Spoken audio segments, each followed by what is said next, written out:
নমস্কার, the story teller চ্যানেলে আজকের গল্প রবি ঠাকুরের মহামায়া। গল্প পাঠে আমি অনিন্দিতা। মহামায়া এবং রাজীব লোচন উভয়ে নদীর ধারে একটা ভাঙা মন্দিরে সাক্ষাৎ করিল। মহামায়া কোনো কথা না বলিয়া তাহার স্বাভাবিক গম্ভীর দৃষ্টি ঈষৎ ভৎসনার ভাবে রাজীবের প্রতি নিক্ষেপ করিল। তাহার মর্ম এই, তুমি কি সাহসে আজ অসময়ে আমাকে এখানে আহ্বান করিয়া আনিয়াছ?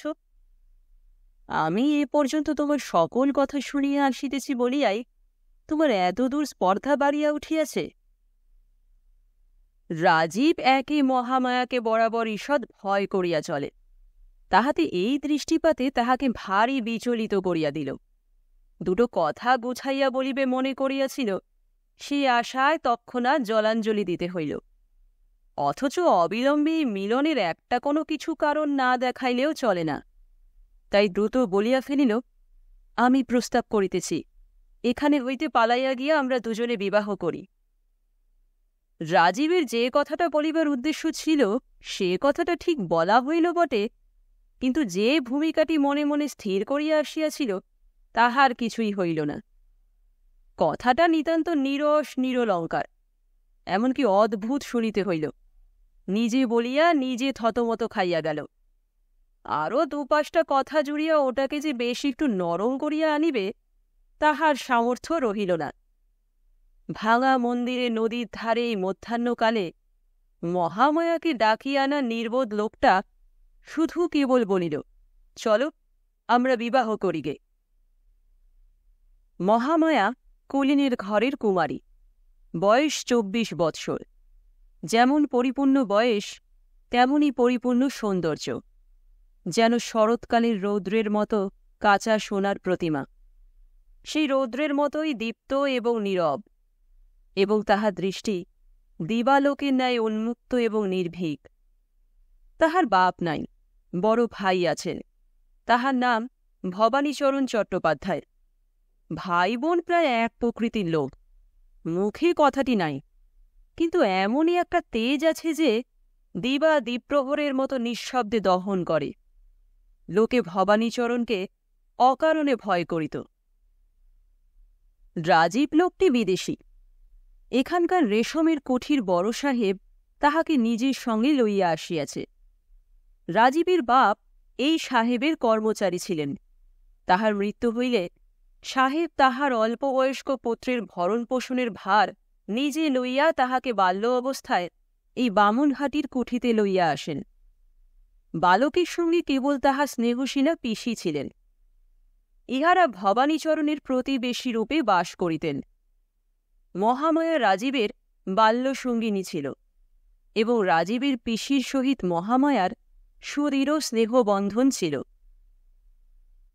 রাজীবের বয়স ক্রমে ক্রমে 16, 17, 18, এমনকি 19 হইয়া উঠিল।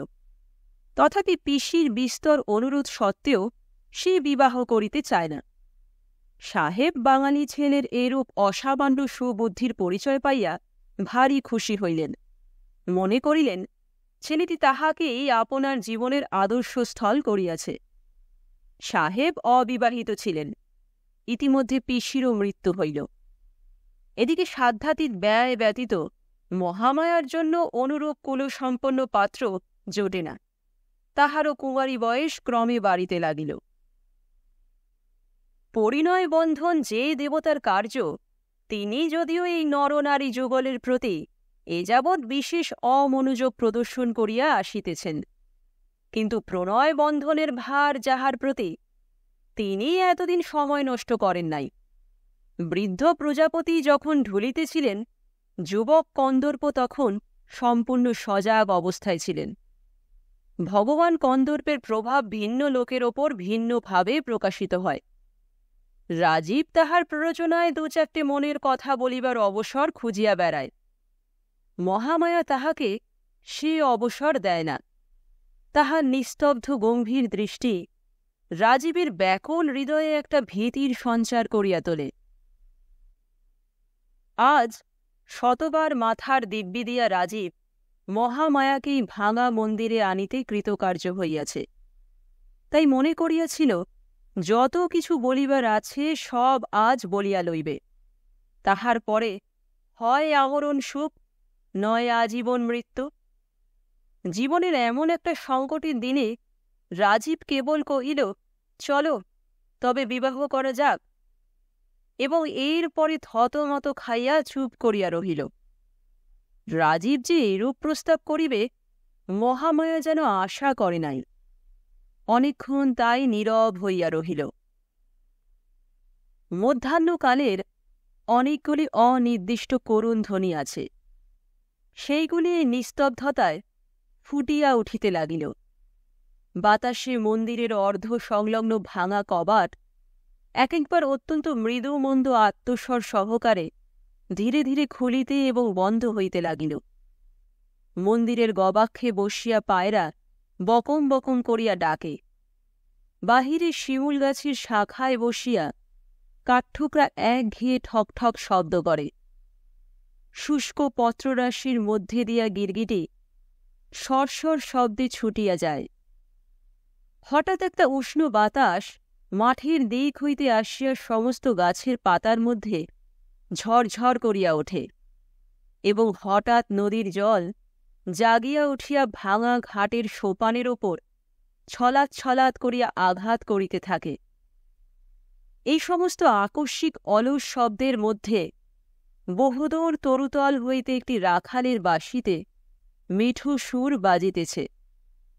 রাজীব মহামায়ার মুখের দিকে চাহিতে সাহসী না হইয়া মন্দিরের ভিত্তির ওপর ঠেস দিয়া দাঁড়াইয়া এক প্রকার শ্রান্ত স্বপ্নাবিষ্টের মতো নদীর দিকে চাহিয়া আছে। কিছুক্ষণ পরে মুখ ফিরাইয়া লইয়া রাজীব আরেকবার ভিক্ষুকভাবে মহামায়ার মুখের দিকে চাহিল। মহামায়া মাথা নাড়িয়া কহিল, না, সে হইতে পারে না। মহামায়ার মাথা যেমনি নড়িল, রাজীবের আশাও অমনি ভূমিষ্যাৎ হইয়া গেল। কারণ রাজীব সম্পূর্ণ জানিত মহামায়ার মাথা মহামায়ার নিজের নিয়ম অনুসারেই নড়ে, আর কাহারও সাধ্য নাই তাহাকে আপন মতে বিচলিত করে। প্রবল কুলাভিমান মহামায়ার বংশে কতকাল হইতে প্রবাহিত হইতেছে। সে কি কখনো রাজীবের মতো অকুলীন ব্রাহ্মণকে বিবাহ করিতে সম্মত হইতে পারে? ভালোবাসা এক এবং বিবাহ করা আর। যাহা হোক, মহামায়া বুঝিতে পারিল তাহার নিজের বিবেচনাহীন ব্যবহারে রাজীবের এতদূর স্পর্ধা বাড়িয়াছে। তৎক্ষণাৎ সে মন্দির ছাড়িয়া চলিয়া যাইতে উদ্যত হইল। রাজীব অবস্থা বুঝিয়া তাড়াতাড়ি কহিল, আমি কালই এদেশ হইতে চলিয়া যাইতেছি। মহামায়া প্রথমে মনে করিয়াছিল যে ভাবটা দেখাইবে, সে খবরে আমার কি আবশ্যক, কিন্তু পারিল না। পা তুলিতে গিয়া পা উঠিল না। শান্তভাবে জিজ্ঞাসা করিল, কেন? আমার সাহেব এখান হইতে সোনাপুরের কুঠিতে বদলি হইতেছেন, আমাকে সঙ্গে লইয়া যাইতেছেন। মহামায়া আবার কিছুক্ষণ চুপ করিয়া রহিল। ভাবিয়া দেখিল দুইজনের জীবনের গতি দুই দিকে। একটা মানুষকে চিরদিন নজরবন্দি করিয়া রাখা যায় না। তাই চাপা ঠোঁট ঈষৎ খুলিয়া কহিল, আচ্ছা। সেটা কতকটা গভীর দীর্ঘ নিঃশ্বাসের মতো শুনাইল। কেবল এই কথাটুকু বলিয়া মহামায়া পুনশ্চ গমনে উদ্যত হইতেছে, এমন সময় রাজীব চমকিয়া উঠিয়া কহিল, চাটুজ্জে মহাশয়। মহামায়া দেখিল ভবানীচরণ মন্দিরের অভিমুখে আসিতেছে। বুঝিল তাহাদের সন্ধান পাইয়াছে। রাজীব মহামায়ার বিপদের সম্ভাবনা দেখিয়া মন্দিরের ভগ্ন ভিত্তি দিয়া লাফাইয়া বাহির হইবার চেষ্টা করিল। মহামায়া সবলে তাহার হাত ধরিয়া আটক করিয়া রাখিল। ভবানীচরণ মন্দিরে প্রবেশ করিল। কেবল একবার নীরবে নিস্তব্ধভাবে উভয়ের প্রতি দৃষ্টিপাত করিলেন। মহামায়া রাজীবের দিকে চাহিয়া অবিচলিতভাবে কহিল, রাজীব, তোমার ঘরেই আমি যাইব, তুমি আমার জন্য অপেক্ষা করিও। ভবানীচরণ নিঃশব্দে মন্দির হইতে বাহির হইলেন। মহামায়াও নিঃশব্দে তাহার অনুগমন করিল। আর রাজীব হতবুদ্ধি হইয়া দাঁড়াইয়া রহিল। যেন তাহার ফাঁসির হুকুম হইয়াছে। সেই রাত্রেই ভবানীচরণ একখানা লাল চেলি আনিয়া মহামায়াকে বলিলেন, এইটে পড়িয়া আইস। মহামায়া পড়িয়া আসিল। তাহার পর বলিলেন, আমার সঙ্গে চল। ভবানীচরণের আদেশ, এমনকি সংকেত, কেহ কখনো অমান্য করে নাই, মহামায়াও না। সেই রাত্রে উভয়ে নদী তীরে শ্মশান অভিমুখে চলিলেন। শ্মশান বাড়ি হইতে অধিক দূর নহে।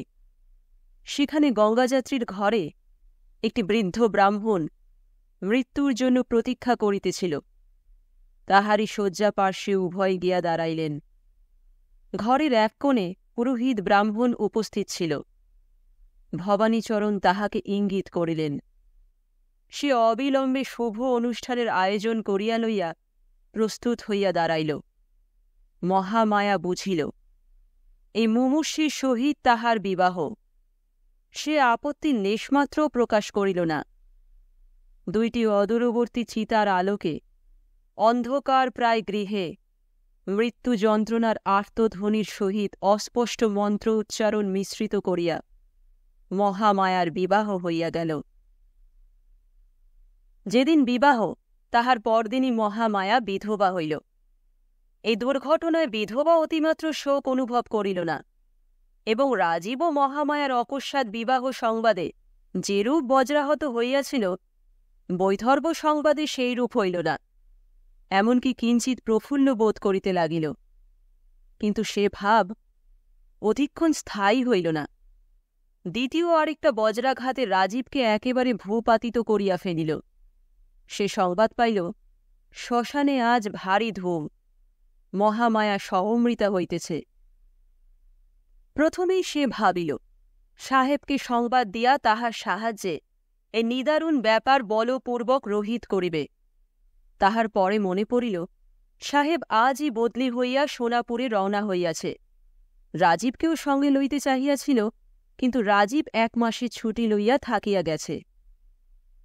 রাজীব যখন পাগলের মতো ছুটিয়া হয় আত্মহত্যা নয় একটা কিছু করিবার উদ্যোগ করিতেছে, এমন সময় সন্ধ্যাকালে মুষল ধারায় বৃষ্টির সহিত একটা প্রলয় ঝড় উপস্থিত হইল। এমনই ঝড় যে রাজীবের মনে হইল বাড়ি মাথার ওপর ভাঙিয়া পড়িবে। যখন দেখিল বাহ্য প্রকৃতিতেও তাহার অন্তরের অনুরূপ একটা মহা বিপ্লব উপস্থিত হইয়াছে, তখন সে যেন কতকটা শান্ত হইল। তাহার মনে হইল সমস্ত প্রকৃতি তাহার হইয়া একটা কোনরূপ প্রতিবিধান করিতে আরম্ভ করিয়া দিয়াছে। সে নিজে যতটা শক্তি প্রয়োগ করিতে ইচ্ছা করিত মাত্র, কিন্তু পারিত না। প্রকৃতি আকাশ পাতাল জুড়িয়া ততটা শক্তি প্রয়োগ করিয়া কাজ করিতেছে। এমন সময় বাহির হইতে সবলেকে দ্বার ঠেলিল। রাজীব তাড়াতাড়ি খুলিয়া দিল। ঘরের মধ্যে আর্দ্র বস্ত্রে একটি স্ত্রীলোক প্রবেশ করিল। তাহার মাথায় সমস্ত মুখ ঢাকিয়া ঘোমটা। রাজীব তৎক্ষণাৎ চিনিতে পারিল, সে মহামায়া। উচ্ছ্বসিত স্বরে জিজ্ঞাসা করিল, মহামায়া, তুমি চিতা হইতে উঠিয়া আসিয়াছ? মহামায়া কহিল, হ্যাঁ, আমি তোমার কাছে অঙ্গীকার করিয়াছিলাম তোমার ঘরে আসিব। সেই অঙ্গীকার পালন করিতে আসিয়াছি। কিন্তু রাজীব, আমি ঠিক সে আমি নাই। আমার সমস্ত পরিবর্তন হইয়া গিয়াছে। কেবল আমি মনে মনে সেই মহামায়া আছি। এখনও বলো, এখনও আমার চিতায় ফিরিয়া যাইতে পারিব? আর যদি প্রতিজ্ঞা করো, কখনো আমার ঘোমটা খুলিবে না, আমার মুখ দেখিবে না, তবে আমি তোমার ঘরে থাকিতে পারি। মৃত্যুর হাত হইতে ফিরিয়া পাওয়াই যথেষ্ট। তখন আর সমস্তই তুচ্ছ জ্ঞান হয়। রাজীব তাড়াতাড়ি কহিল, তুমি যেমন ইচ্ছা তেমনি করিয়া থাকিও।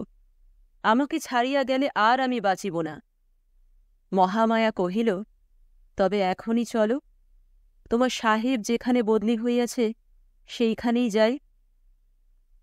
ঘরে যাহা কিছু ছিল সমস্ত ফেলিয়া রাজীব মহামায়াকে লইয়া সেই ঝড়ের মধ্যে বাহির হইল। এমনই ঝড় যে দাঁড়ানো কঠিন। ঝড়ের বেগে কঙ্কর উড়িয়া আসিয়া ছিটাগুলির মতো গায়ে বিঁধিতে লাগিল। মাথার উপরে গাছ ভাঙিয়া পড়িবার ভয়ে পথ ছাড়িয়া উভয় খোলা মাঠ দিয়া চলিতে লাগিল। বায়ুর বেগ পশ্চাৎ হইতে আঘাত করিল, যেন ঝড়ে লোকালয় হইতে দুইটা মানুষকে ছিন্ন করিয়া প্রলয়ের দিকে উড়াইয়া লইয়া চলিয়াছে। গল্পটা শ্রোতারা নিতান্ত অমূলক অথবা অলৌকিক মনে করিবেন না। যখন সহমরণ প্রথা প্রচলিত ছিল, তখন এমন ঘটনা কদাচিৎ মাঝে মাঝে ঘটিতে শোনা গিয়াছে। মহামায়ার হাত পা বাঁধিয়া তাহাকে চিতায় সমর্পণ করিয়া যথাসময় অগ্নিপ্রয়োগ করা হইয়াছিল। অগ্নিও ধুধু করিয়া ধরিয়া উঠিয়াছে। এমন সময় প্রচণ্ড ঝড় ও মুষলধারে বৃষ্টি আরম্ভ হইল। যাহারা দাহ করিতে আসিয়াছিল, তাহারা তাড়াতাড়ি গঙ্গাযাত্রীর ঘরে আশ্রয় লইয়া দ্বার রুদ্ধ করিয়া দিল। বৃষ্টিতে চিতানল নিবিতে বিলম্ব হইল না। ইতিমধ্যে মহামায়ার হাতের বন্ধন ভস্ম হইয়া তাহার হাত দুটি মুক্ত হইয়াছে। অসহ্য দাহ যন্ত্রণায় একটিমাত্র কথা না কহিয়া মহামায়া উঠিয়া বসিয়া পায়ের বন্ধন খুলিল। তাহার পর স্থানে স্থানে দগ্ধ বস্ত্রখণ্ড গাত্রে জড়াইয়া উলঙ্গপ্রায় মহামায়া চিতা হইতে উঠিয়া প্রথমে আপনার ঘরে ফিরিয়া আসিল। গৃহে কেহই ছিল না, সকলেই শ্মশানে। প্রদীপ জ্বালিয়া একখানি কাপড় পরিয়া মহামায়া একবার দর্পণে মুখ দেখিল। দর্পণ ভূমিতে আছড়াইয়া ফেলিয়া একবার কি ভাবিল। তাহার পর মুখের ওপর দীর্ঘ ঘোমটা টানিয়া অদূরবর্তী রাজীবের বাড়ি গেল। তাহার পর কি ঘটিল শ্রোতারা জানে। মহামায়া এখন রাজীবের ঘরে, কিন্তু রাজীবের জীবনে সুখ নাই। অধিক নহে, উভয়ের মধ্যে কেবল একখানি মাত্র ঘোমটার ব্যবধান। কিন্তু সেই ঘোমটাটুকু মৃত্যুর ন্যায় চিরস্থায়ী, অথচ মৃত্যুর অপেক্ষা যন্ত্রণাদায়ক। কারণ নৈরাশ্যে মৃত্যুর বিচ্ছেদ বেদনাকে কালক্রমে অসার করিয়া ফেলে। কিন্তু এই ঘোমটার বিচ্ছেদটুকুর মধ্যে একটি জীবন্ত আশা প্রতিদিন প্রতি মুহূর্তে পীড়িত হইতেছে। একই মহামায়ার চিরকালই একটা নিস্তব্ধ নীরব ভাব আছে। তাহাতে এই ঘোমটার ভিতরকার নিস্তব্ধতা দ্বিগুণ দুঃসহ বোধ হয়। সে যেন একটা মৃত্যুর মধ্যে আবৃত হইয়া বাস করিতেছে। এ নিস্তব্ধ মৃত্যু রাজীবের জীবনকে আলিঙ্গন করিয়া প্রতিদিন যেন শীর্ণ করিতে লাগিল। রাজীব পূর্বে যে মহামায়াকে জানিত, তাহাকেও হারাইল, এবং তাহার সেই শৈশব সুন্দর স্মৃতিকে যে আপনার সংসারে প্রতিষ্ঠিত করিয়া রাখিবে, এই ঘোমটাচ্ছন্ন মূর্তি চিরদিন পার্শ্বে থাকিয়া নীরবে তাহাতেও বাধা দিতে লাগিল।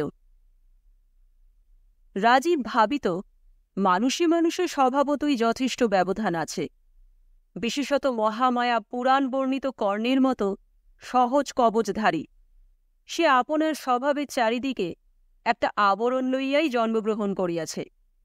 তাহার পর মাঝে আবার যেন আরেকবার জন্মগ্রহণ করিয়া আবার আরও একটা আবরণ লইয়া আসিয়াছে। অহরহ পার্শ্বে থাকিয়াও সে এত দূরে চলিয়া গিয়াছে যে রাজীব যেন আর তাহার নাগাল পায় না। কেবল একটা মায়াগণ্ডির বাহিরে আসিয়া অতৃপ্ত তৃষিত হৃদয়ে এই সূক্ষ্ম অথচ অটল রহস্য ভেদ করিবার চেষ্টা করিতেছে। নক্ষত্র যেমন প্রতি রাত্রে নিদ্রাহীন নির্নিমেষ নতনেত্রে অন্ধকার নিশিদিনীকে ভেদ করিবার প্রয়াসে নিষ্ফলে নিশি যাপন করে, এমনি করিয়া এই দুই সঙ্গীহীন একক প্রাণী কতকাল একত্র যাপন করিল। একদিন বর্ষাকালে শুক্লপক্ষ দশমীর রাত্রে প্রথম মেঘ কাটিয়া চাঁদ দেখা দিল। নিস্পন্দ জ্যোৎস্না রাত্রি সুপ্ত পৃথিবীর শিয়রে জাগিয়া বসিয়া রহিল। সে রাত্রে নিদ্রা ত্যাগ করিয়া রাজীবও আপনার জানলায় বসিয়াছিল। গ্রীষ্মক্লিষ্ট বন হইতে একটা গন্ধ এবং ঝিল্লির শ্রান্ত রব তাহার ঘরে আসিয়া প্রবেশ করিতেছিল। রাজীব দেখিতেছিল, অন্ধকার তরুশ্রেণীর প্রান্তে শান্ত সরোবর একখানি মার্জিত রূপার পাতের মতো ঝকঝক করিতেছে। মানুষ এরকম সময় স্পষ্ট একটা কোনো কথা ভাবে কিনা বলা শক্ত। কেবল তাহার সমস্ত অন্তঃকরণ কোনো একটা দিকে প্রবাহিত হইতে থাকে। বনের মতো একটা গন্ধোচ্ছ্বাস দেয়, রাত্রির মতো একটা ঝিল্লি ধ্বনি করে। রাজীব কি ভাবিল জানি না, কিন্তু তাহার মনে হইল আজ যেন সমস্ত পূর্ব নিয়ম ভাঙিয়া গিয়াছে। আজ বর্ষা রাত্রি তাহার মেঘা বরণ খুলিয়া ফেলিয়াছে, এবং আজিকার এই নিশীথিনীকে সেকালে সেই মহামায়ার মতো নিস্তব্ধ সুন্দর এবং সুগম্ভীর দেখাইতেছে। তাহার সমস্ত অস্তিত্ব সেই মহামায়ার দিকে একযোগে ধাবিত হইল। স্বপ্নচালিতের মতো উঠিয়া রাজীব মহামায়ার শয়ন মন্দিরে প্রবেশ করিল। মহামায়া তখন ঘুমাইতেছিল। রাজীব কাছে গিয়া দাঁড়াইল, মুখ নত করিয়া দেখিল মহামায়ার মুখের উপর জ্যোৎস্না আসিয়া পড়িয়াছে। কিন্তু হায়, এ কি? সে চিরপরিচিত মুখ কোথায়? চিতানল শিখা তাহার নিষ্ঠুর লেলিহান রসনায় মহামায়ার বামগণ্ড হইতে কিয়দংশ সৌন্দর্য একেবারে লেহন করিয়া আপনার ক্ষুধার চিহ্ন রাখিয়া গেছে। বোধ করি রাজীব চমকিয়া উঠিয়াছিল। বোধ করি একটা অব্যক্ত ধ্বনিও তাহার মুখ দিয়া বাহির হইয়া থাকিবে। মহামায়া চমকিয়া জাগিয়া উঠিল, দেখিল সম্মুখে রাজীব। তৎক্ষণাৎ ঘুমটা টানিয়া শয্যা ছাড়িয়া একেবারে উঠিয়া দাঁড়াইল। রাজীব বুঝিল এইবার বজ্র উদ্যত হইয়াছে। ভূমিতে পড়িল, পায়ে ধরিয়া কহিল, আমাকে ক্ষমা করো। মহামায়া একটি উত্তর মাত্র না করিয়া, মুহূর্তের জন্য পশ্চাতে না ফিরিয়া ঘর হইতে বাহির হইয়া গেল। রাজীবের ঘরে আর সে প্রবেশ করিল না। কোথাও তাহার আর সন্ধান পাওয়া গেল না। সেই ক্ষমাহীন চিরবিদায়ের নীরব ক্রোধানল রাজীবের সমস্ত ইহজীবনে একটি সুদীর্ঘ দগ্ধচিহ্ন রাখিয়া দিয়া গেল। নমস্কার, দ্য স্টোরি টেলার চ্যানেলে আজকের স্টোরি এখানেই শেষ। এই চ্যানেলে গল্প শুনতে ভালো লাগলে চ্যানেলটিকে সাবস্ক্রাইব করুন, লাইক করুন, বেল আইকন প্রেস করে দিন নতুন গল্পের নোটিফিকেশনের জন্য। নতুন গল্প প্রতি বুধ এবং শনিবার ঠিক সন্ধ্যে ৬টায়। অনেক ধন্যবাদ।